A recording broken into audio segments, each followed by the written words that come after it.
Our view is that in 5 to 10 years, customers shouldn't have to think about shopping in-store or online. It will be one single unified mode powered by this continuously learning AI system that incorporates what customers are doing in-store, online, states at the shelf to build a fully personalized experience. Welcome to the NVIDIA AI podcast. Our guest today is David McIntosh. David is the Chief Connected Stores Officer at Instacart, and we're here to talk about the present and future of grocery shopping and AI in retail. David, welcome to the podcast. Thanks so much for joining us. Thank you for having me. So maybe we can start with the basics. You can tell us a little bit about yourself, your role at Instacart, and kind of your journey that brought you here. Yeah, happy to. So fundamentally, I'm a technology entrepreneur. My prior company, co-founder, CEO of Tenor, which is a expression search company, an animated GIF search company. If you're an animated GIF person, you probably use the product that is embedded in all the major messengers, keyboard companies, and so forth. Right. When Google bought the company, we had a couple 100 million users, several 100 million queries per day. And then over 3 years at Google, we grew it to 1 billion users, over 1 billion queries a day. And what attracted me to Instacart was that I saw a company that is the leader in delivery online, but had an even broader market opportunity to really digitize the grocery industry, to bring technology to all of our grocery partners. And so in my first year at Instacart, I led what's called our enterprise business, the Instacart platform, and launched that. And you probably know Instacart is an app on your phone, Sure. right? A marketplace. But what's less well known about the company is we have a very significant enterprise business. So for example, if you go to sprouts.com in the US, that entire experience, website, fulfillment, ads, all powered by Instacart end to end. Yeah. And so as a result, I would talk to retailers very frequently. And what I heard was retailers saying, hey, Instacart, you brought me online. You brought my business online, website, e-com, loyalty, et cetera. But I have all these problems in store. Mm-hmm. I'm dealing with how do I get more of my customers to sign up for loyalty in store? How should I think about retail media in the store? How do I create a more personalized experience? And then on the other side, we had a lot of customers, a lot of users saying, Instacart, I love the convenience and delivery of the online experience, but I also like going to the store. I'm an omnichannel customer. How can you take what I love about the online experience, the convenience, the personalization, and bring it into the store? And so the birth of Connected Store really sat at the intersection of those two insights. And so really our vision for the store is to digitize it end to end so that it becomes unified. Our view is that in 5 to 10 years, customers shouldn't have to think about shopping in-store or online. It will be one single unified mode powered by this continuously learning AI system that incorporates what customers are doing in-store, online, states at the shelf to build a fully personalized experience. So you teased at this a little bit, but maybe we can kind of double click down. What does the term connected store mean at Instacart? And kind of along with that, maybe you can talk a little bit about how AI is being used, as you said, Instacart, not just the grocery shopping app, but kind of across the enterprise services that you offer. You can think about Connected Store as really digitizing the offline store today. So much of a grocery store today is run very similar to the way it was run decades ago. If you think about the checkout experience, it hasn't fundamentally changed or evolved all that much. But technology has fundamentally shifted in that period of time. And so it's everything from our AI-powered smart cards, Caper cards, which I'll talk about in a minute, to digitizing the deli, putting a screen behind the deli so that it's both easier for associates at the store to prepare an order, but also easier for customers to order. It's connecting to electronic shelf labels so that it's easier for e-com shoppers, people picking orders, to light up the shelf tag to more easily find what's on shelf.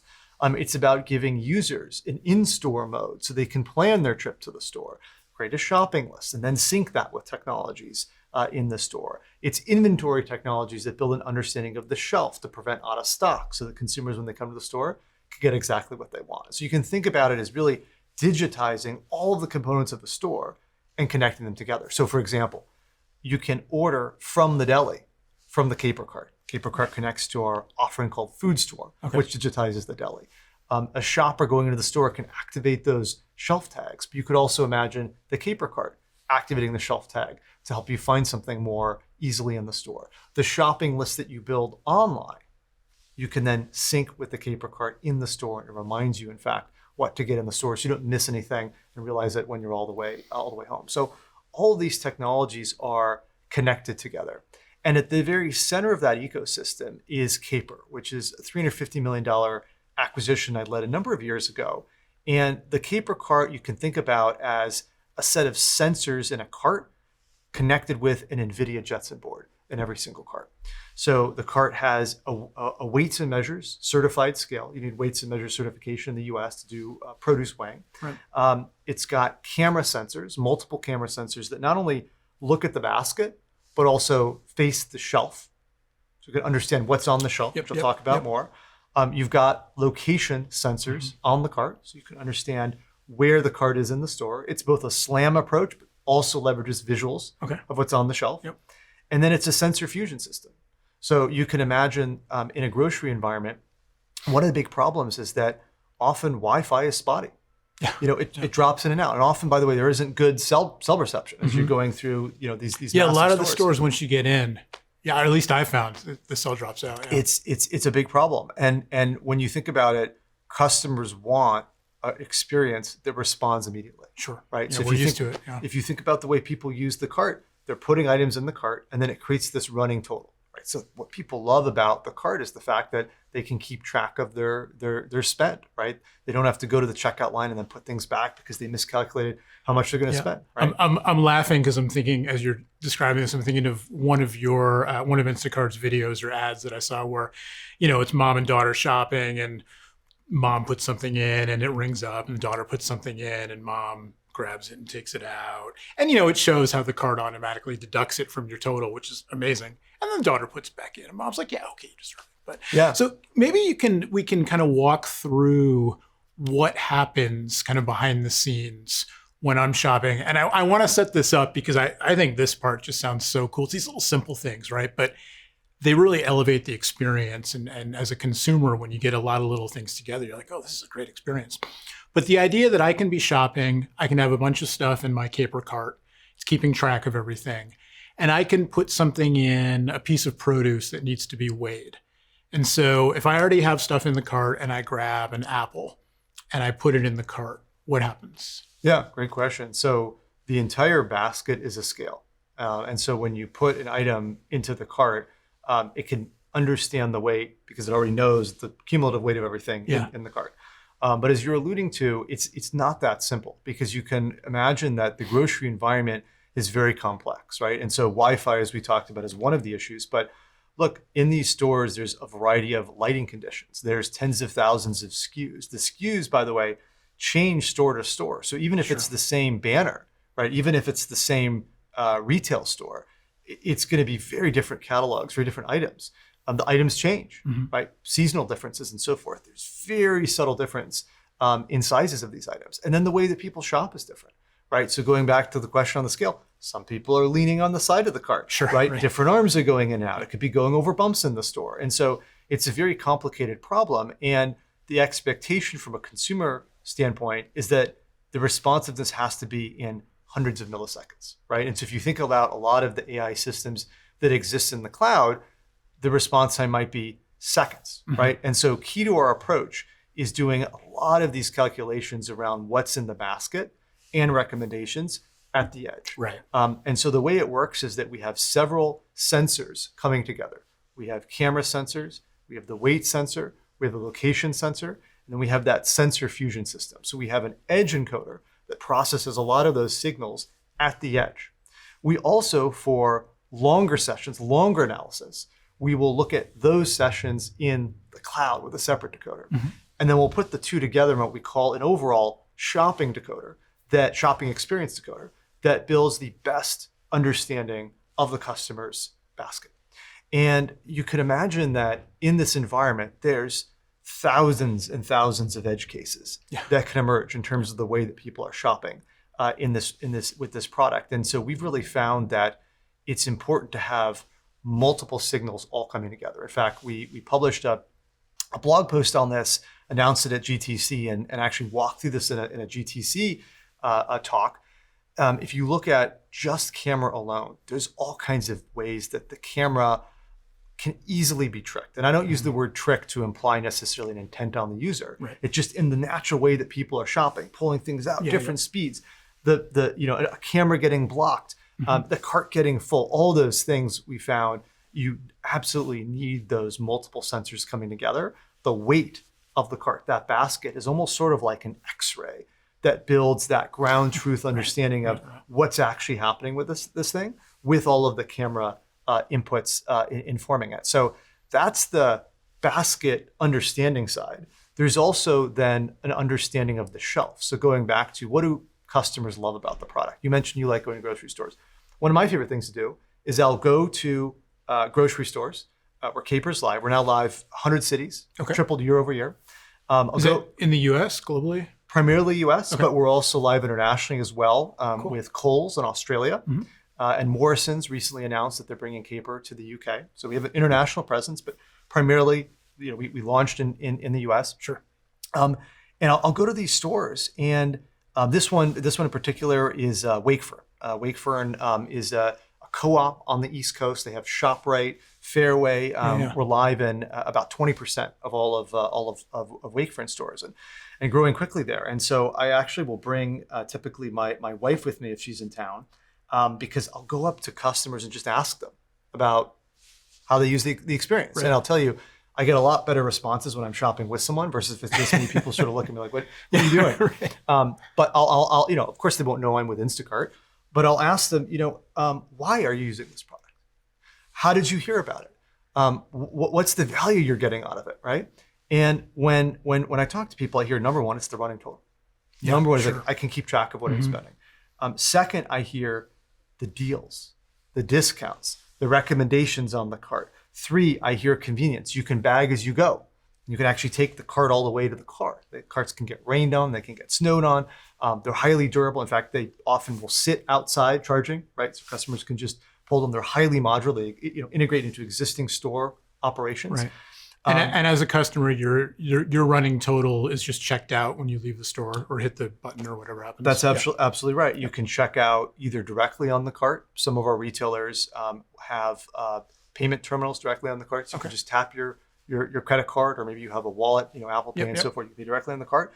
And then in other cases, you can check out by transferring it to a existing payment terminal. So for example, if you want to pay with cash, or you want to pay with a variety of alternative payment methods, sometimes that can be easier to do that right. transfer.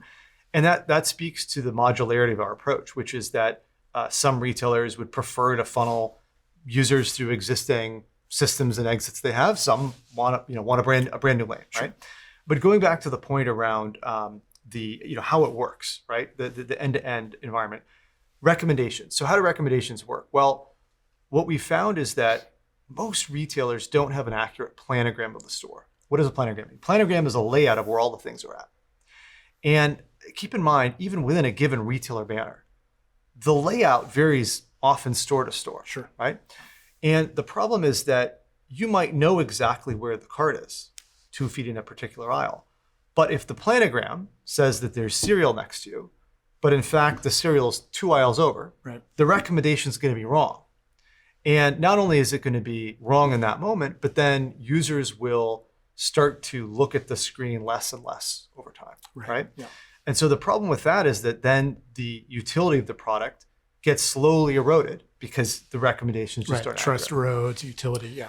And so the way we've solved that problem is with the combination of AI and NVIDIA Jetson. So we're actually using the side-facing cameras, one, as a signal to inform the location system.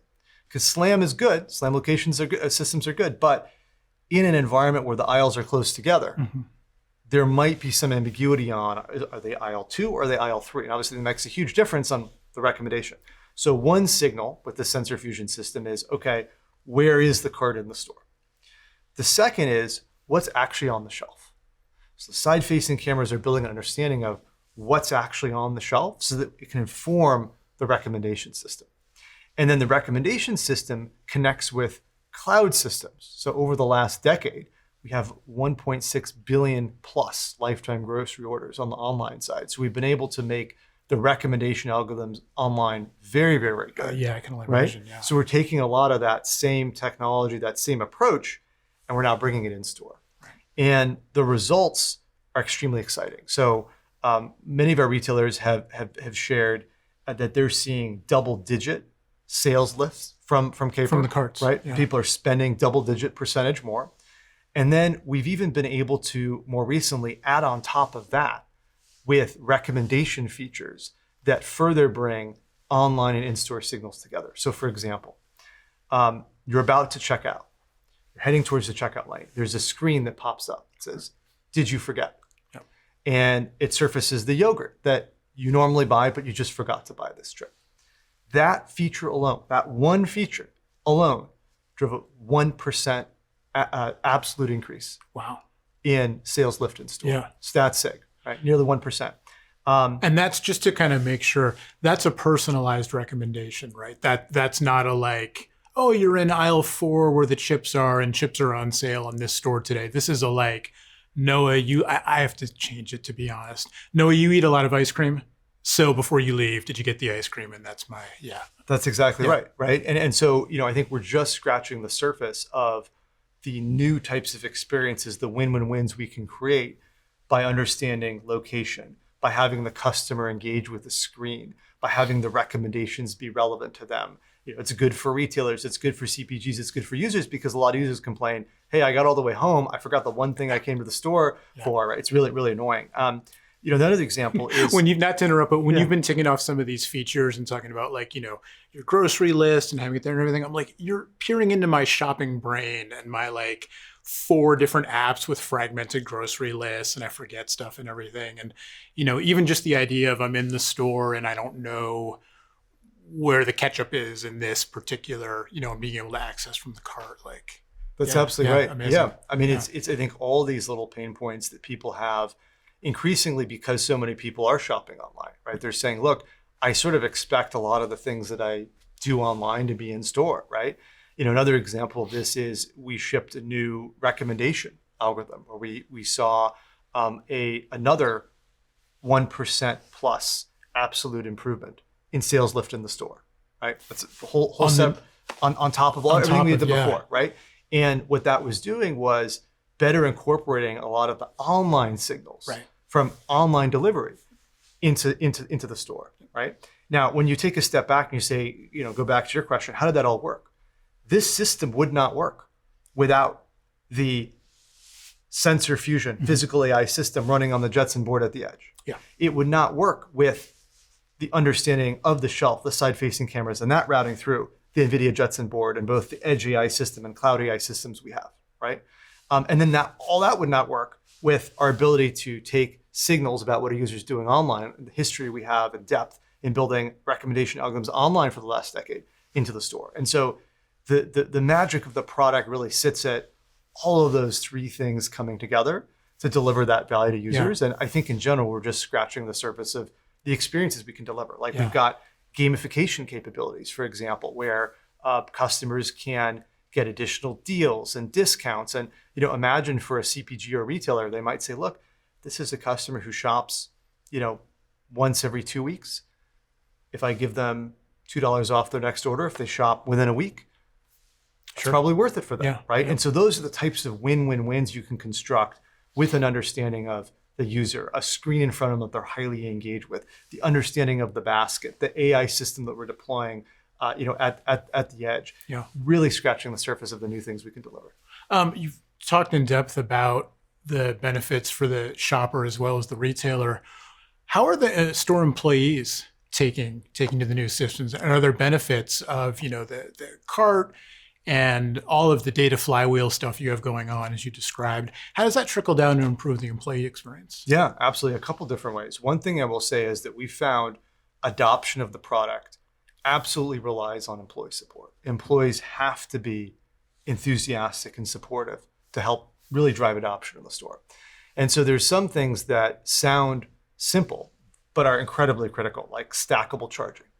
Yeah. So if you think about it, the carts stack into each other exactly like traditional shopping carts, so they can fit modularly into the store. And when you say stack, I'm thinking I push the cart, it goes across the whole parking lot, perfectly lines up in the next cart. That's what Exactly. you're talking about. Okay. Yeah. And so you don't need to plug in each cart to charge. They charge. Yeah. And so that's huge because otherwise the staff would be burdened.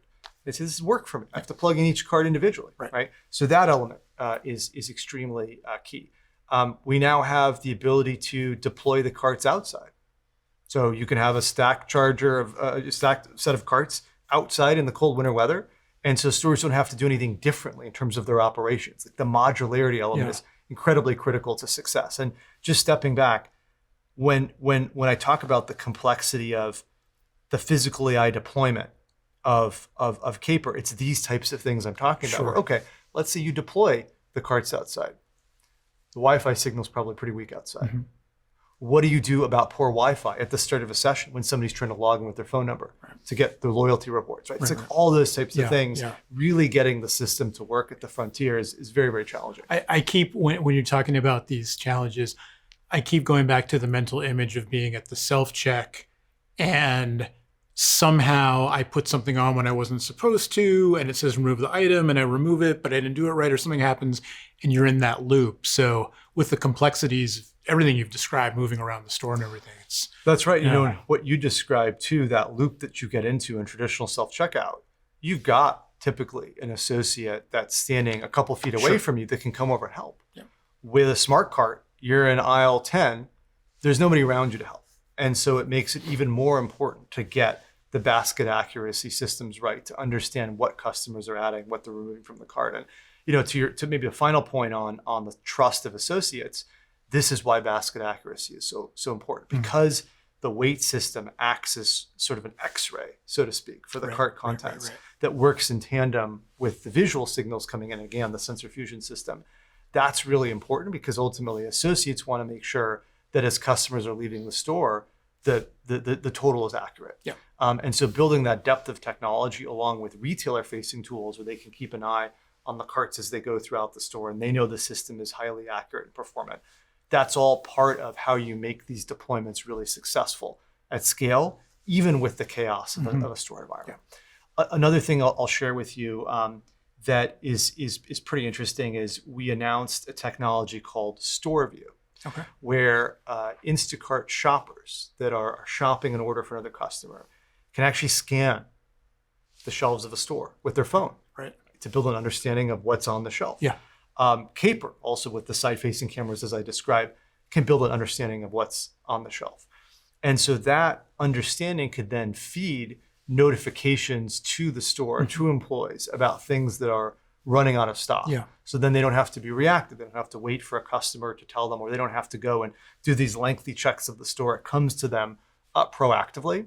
And so that's another example of how this understanding of the store, of the shelf, can really improve the customer experience, improve it for users, improve it for retailers, improve it for associates. And so that's really the ecosystem that we're building. Whenever we build features, we've got to think about the users, the retailers, the CPGs, the store associates. How does it all come together to deliver a win for each component of the ecosystem? Sure. David, with all the data you're gathering and everything you're able to do with it, you know, as you said, from Instacart's depth of, you know, years of serving billion-plus orders to building store views and this kind of thing. One of the great things about AI, right, is that, you know, the more good data you feed in, the more it learns, the better it gets. How do you, do you do system updates for the stores? How do you deliver this, you know, these continual improvements without, you know, the store having to close down for an evening for sort of inventory type things? That's a great question. And by the way, I think that's one of the benefits of digitizing the store. As you digitize the store, you make it measurable. Yeah. Which means you can start to optimize it like software, right? And again, going back to an observation I made at the beginning, one of the things that was astounding to me when I first joined Instacart was that most retailers don't really have a good sense of what's on the shelf. Sure. Right. And you know, I naively asked, well, okay, don't they have a point of sale? Don't they have an inventory system? You know, you can track all the sales when people leave. So what's the problem, right? Not so fast. The problem you have is people are pulling things off the shelf and putting them in their basket. So the item might have been available a minute ago, but then it isn't available the next minute. You have what's called DSD vendors. The CPGs often will have their own employees, and you see that big truck next to a store. Yep. that employee will be wheeling things on the shelf totally independently Yeah. from the employees in the store. So it's an inherently chaotic environment. They're always the ones I ask where something is, and they're always super nice about it. It's like, I don't actually work here. Yeah, it's exactly that, right? And so what we're doing is we're building the best understanding of the store, right? You think about this caper cart with the SLAM location system, the side-facing cameras. We actually had a slide in our GTC presentation showing the 3D map of the store that we're constructing, right? So think about all the things you can build on top of that. One area we're going is we've got a suite called AI solutions. Okay. So what we're doing is we are bringing AI to our retailer partners, things like assistance on their website. And so, for example, both Kroger and Sprouts recently announced that they're going to launch Instacart's powered cart assistant on their websites, right? But also analytics tools. So for example, you could imagine a world in which we understand that something is missing from the shelf. And an AI agent in the background kicks off and starts to communicate with the merchant. Right. And say, hey, this is the 5th time this week this thing has been out at 3 p.m., but the delivery comes at 4 p.m. How could we either make the delivery come earlier or maybe we need to adjust the quantity, right? And so you can imagine that once you make the store measurable, right? Once it's observable, you can start to optimize it. And even take the caper carts as an example. It's a software system. It's sort of like getting an update to an app, right? Or your phone. We ship regular updates to our retailer partners, so the software is getting better all the time.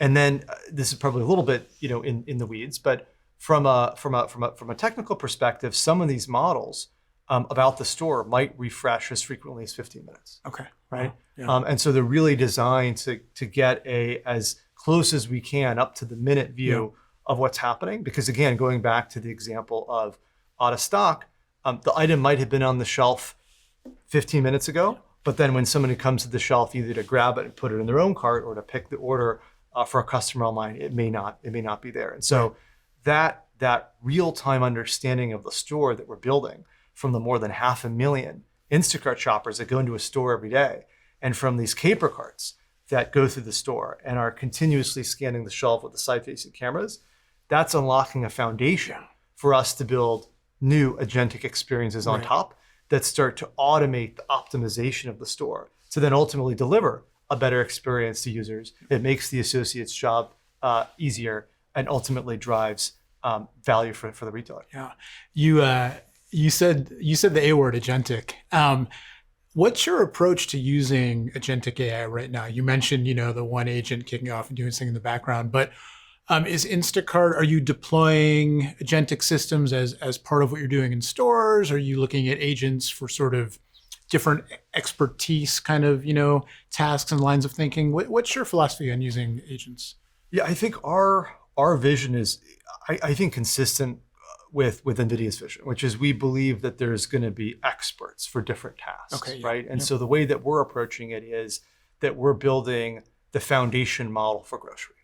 And so that foundation model is taking in a couple different sources.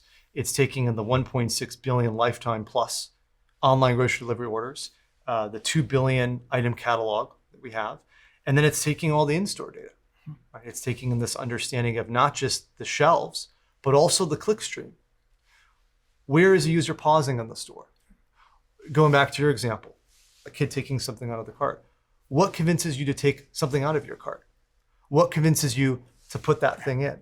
Where are you in the store when you're adding something that you normally don't add to the store, right? And so it's that triangulation of where you are, what you're doing, building the best understanding of what is the most personalized experience for you in store and online that we're then feeding into this grocery foundational model that's building the best understanding of users and the store, which you then can stack on top of agentic applications, whether it's a cart assistant that lets you plan your trip to the store and then take that plan and sync it to the cart when you're in the store, or shop it with in-store mode from an app, right?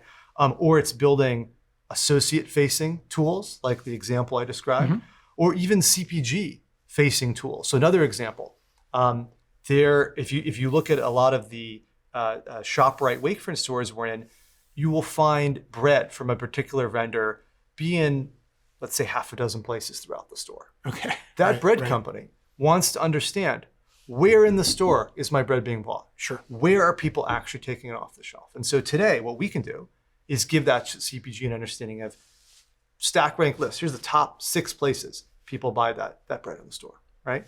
And so then you can imagine the next step in that process is to use all the location data, the heat map, the 3D representation of the store, and expert agents on top to say, you know what, CPG, bread CPG, you should put a 7th location.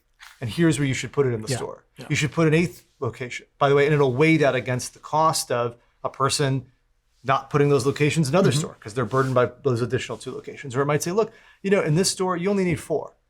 Take away those 2 locations and put that in another store. And so again, those are all the types of things that can start to be unlocked as you build that really rich understanding of not only the experience in store, but then online, and really marry the 2 data sources together. Yeah.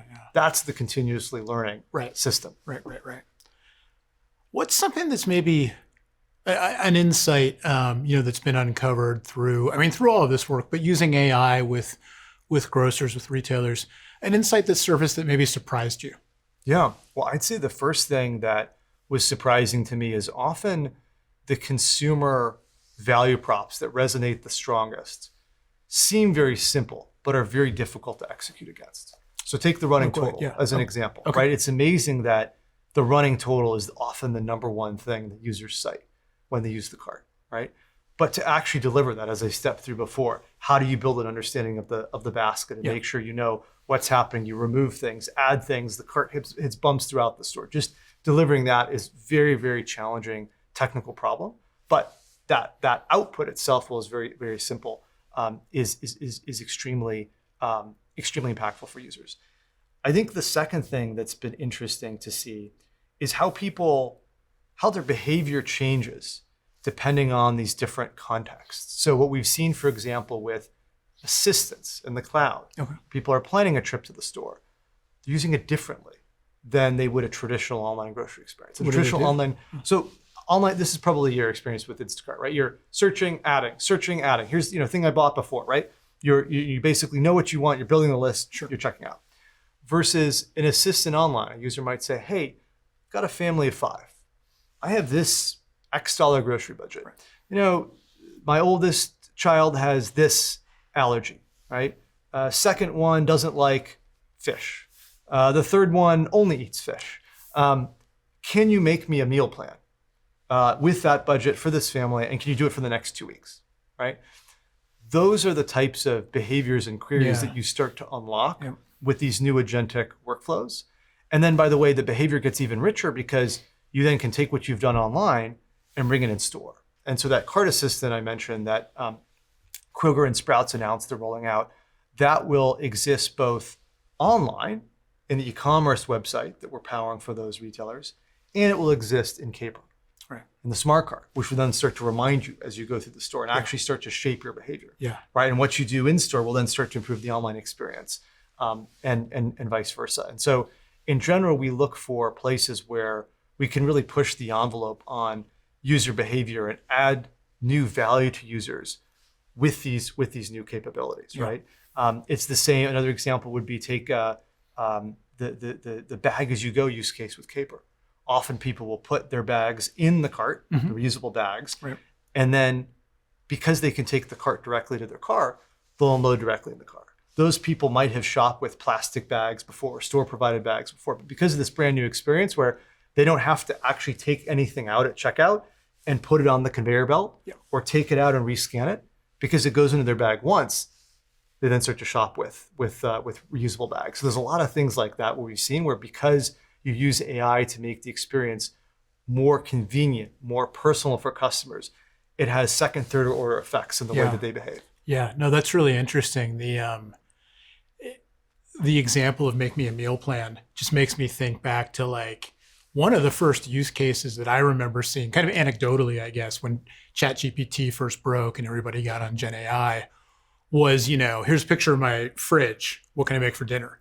Right. And so that kind of assistance, really resonates. I mean, you're the expert, not me, but it resonates with me of that whole like, oh, we had chicken twice this week already. Like, what do I do kind of thing. And that can be so helpful in the moment for sure. Yeah, and I think I've been talking more about the user-facing benefits as well. One of the things that we launched at GTC or announced at GTC was that migrating workflows from CPUs to GPUs with respect to ads had really big benefits. Yeah. We reduced latency significantly. We actually increased click-through rate in the experiments that we ran. Oh, no kidding. Right. Okay. And so there's everything here again we've been talking about is very visible to consumers, brand new use cases. But when we think about the impact that AI is having at the edge and at the cloud, it's really across the board, right?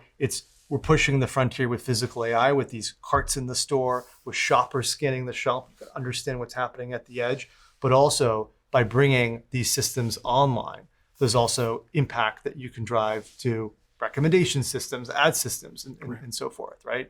And we're really seeing those two pieces come together. That's what we mean when we say, look, we're collecting millions of sensor inputs daily now. That was one of the things we announced at GTC, and then combining with our online set of data.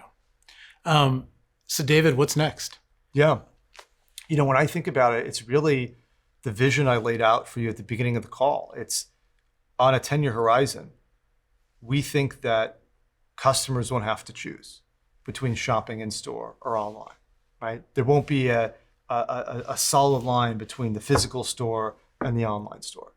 It's going to be one single unified mode.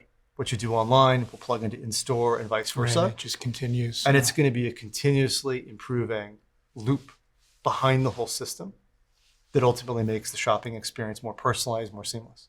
So what does it say about me that as you're describing this, I want to slow down as I drive by the store, hit the button that opens my hatchback, the groceries that get pulled in. You're talking about that kind of, there's no line between online and offline, right? I'm like, yeah. Yeah, I mean, look, if you want to talk even longer horizon, I do think, if you think about the data that we're collecting and the 3D maps, for example, of the store, the SLAM system, you could easily imagine that starts to, now I'm talking distant future, that could start to unlock robotics workflows, right? Because again, location of things in the store, where they're at. You even know, by the way, how heavy is each item. Why? Because the cart is weighed every single item that you put in the cart. You've got multiple cameras looking at the item as it goes in. So you can imagine starting to create reconstructions of that item over time, potentially in 3D, right? Yeah. And so you can imagine with that understanding, it could even start to unlock those types of use cases. But that, by the way, really goes back to the vision of Connected Store, which is how do you start to unify the experience? For some people, it's going to be delivery. It's going to be pickup. For some people, sometimes they're going to want to go into the store. They're going to grab a cart. They might even grab a portion of their order via pickup. It might be a hybrid experience where, as you approach the store, you've already ordered and you say, look, I know I want to get, this type of cereal, the second type of cereal, but I want to pick my own produce. So you can even imagine maybe that picked order is actually waiting for you in the cart. The cart has your name on the front. You grab it from the line and then shop the produce yourself, right? Yeah. And so that totally is consistent with the future we imagine, which is again that we're really breaking down that barrier between in-store and online. We're really turning it into one single unified, personalized mode for customers. It's exciting stuff. It's incredible. David, for listeners who want to learn more about Instacart, about the Caper Carts, about everything you've talked about and the future, best place to go online? Is it the Instacart website? Is there technical blogs, something specific about the carts, social media accounts to follow? Where would you direct them? Yeah, we've got a lot of this information on the instacart.com website, both pages around our enterprise technology, also our blog where we posted the announcement with NVIDIA for GTC. And so for an audience that's looking for more of the technical details, we've got in that blog post a pretty lengthy description of what we're doing. And by the way, given the reaction we saw at GTC from the audience, we're planning to do a lot more of that actually in partnership with NVIDIA because there was a broad appetite from the audience and really going deeper. But that blog post already has a fair amount of detail on really how we're pushing at the frontier of physical AI. So that's one resource. And then I would say for a more consumer heavy audience, we've got videos that you can search on YouTube, both videos we've shot of the cart, but also there's been a number of TV broadcasters that have covered covered Yeah. caper and done their own segments. Yeah, excellent. David, this has been great. Thank you so much for joining the pod. And, as I said, I've always been a fan of the grocery store. I know where it is. I just like going in. So I'm looking forward to getting my hands on a caper cart myself. Awesome. Well, thanks for having us. Appreciate it.